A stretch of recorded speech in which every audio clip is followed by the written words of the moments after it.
Terima kasih telah meluangkan waktu bersama saya untuk saya wawancarai. Sebelumnya, dengan Bapak siapa?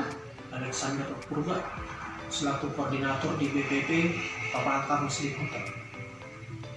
Baik Pak, di sini saya akan mewawancarai Bapak tentang kegiatan penyuluhan yang Bapak lakukan di sini. Ya. Tempat yang Bapak lakukan penyuluhan di mana, Pak? Kalau saya karena sebagai koordinator di kecamatan ini itu mencakup hampir 10 nagori, mulai dari nagori Mardingding, Bandar Saribu, Silima Kota Barat, Sinarang Mariah, Ujung Saribu, Ujung Mariah, Naga Saribu, Naga Bosar, Siboras, dan Saribu Jandi.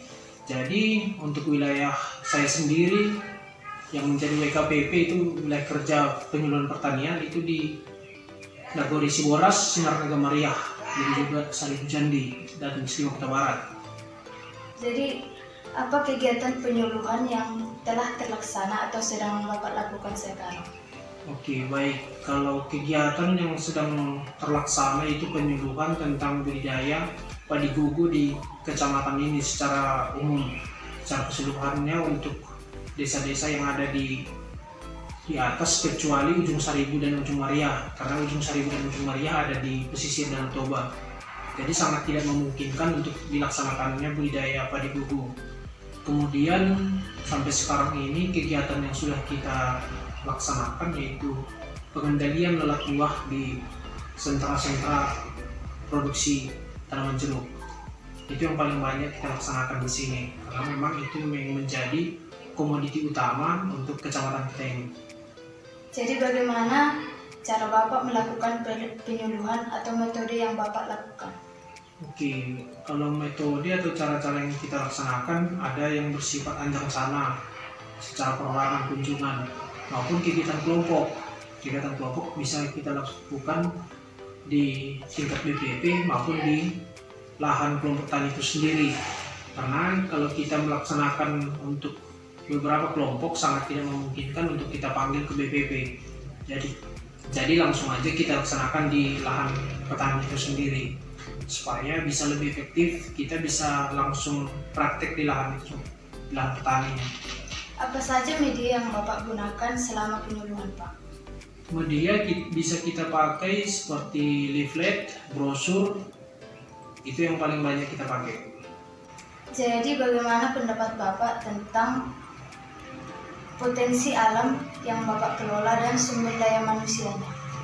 Kalau dari sumber daya alamnya, memang di kecamatan kita ini secara khusus untuk tanaman hortikultura masih sangat-sangat bisa ditingkatkan atau masih sangat menjanjikan.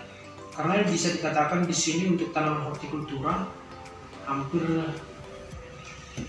secara umum bisa kita produksi di sini.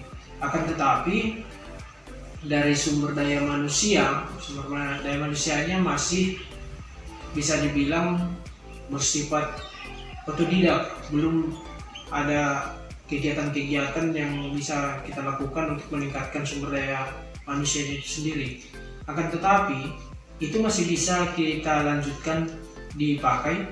Akan tetapi sekarang ini karena biaya produksi sudah meningkat, jadi permodalan yang menjadi persoalan buat para petani. Karena dari sarana produksi, pupuk, pestisida, dan juga tenaga kerja sudah meningkat. Apalagi pupuk sekarang sering langka untuk pupuk subsidi. Jadi ini yang menjadi masalah buat para petani untuk meningkatkan hasil dari produksi pertanian mereka. Apakah semua kelompok tani yang Bapak bina dapat bantuan dari pemerintah? Hampir bisa dibilang 90% kelompok tani yang sudah kita bina sudah mendapat bantuan dari pemerintah, baik bantuan sarana prasarana seperti alat-alat pertanian dan usaha tani, bahkan benih dan bibit mereka sebagian besar sudah pernah menerima bantuan dari pemerintah.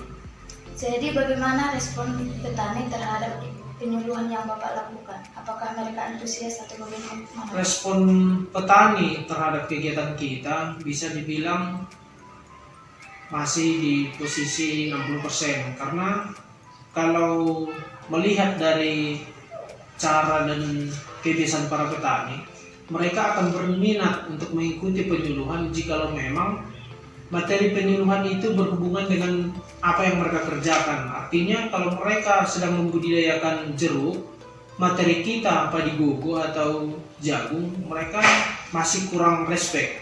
Akan tetapi jikalau materi yang kita bawakan itu berhubungan erat dengan apa yang mereka laksanakan di lapangan, mereka pasti lebih antusias. Jadi hambatan apa saja yang Bapak alami ketika melakukan penyuluhan? Hambatan yang sering kita alami yang pertama dari segi petugas. Petugas untuk kecamatan kita tinggal 3 orang termasuk dengan saya sendiri untuk 10 naguri, 10 desa. Sangat-sangat kurang sekali untuk melaksanakan penyuluhan ke naguri-naguri. Yang kedua, sarana dan prasarana kita.